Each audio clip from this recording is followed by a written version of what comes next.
Izay ny amin'ny voalohany fa nisy sabotsy alahady teo no nisy ny fandatsahana orana notanterana teny amin'ny faritra Aloatra.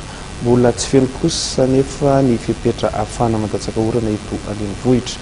Amin'ny faran'ity volana ity na ny fiandohan'ny volana febroary no mety hisy ny rotsak'orana raha ny fanamarena izay mety Météo Général ny sampan-draharaha mpamatatra ny toetry ny andro.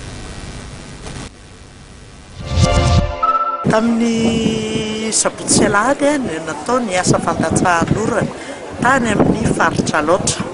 Nahazo orana ny faritra sabotsy sy alahady ady moa somary kelikely kokoa ny ohatra tamin'ny sabotsy.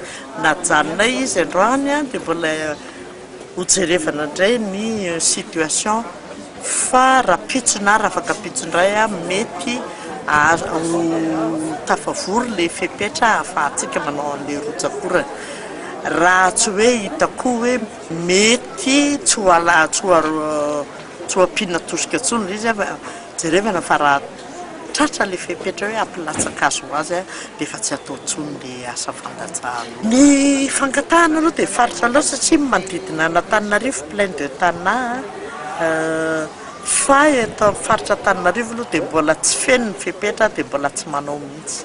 Raha ny vinavina ovina ny tokony ho isan'ny rotsak'orana? Raha ny vinavina aloha dia faran'ny volana na ny fiandohan'ny volana février.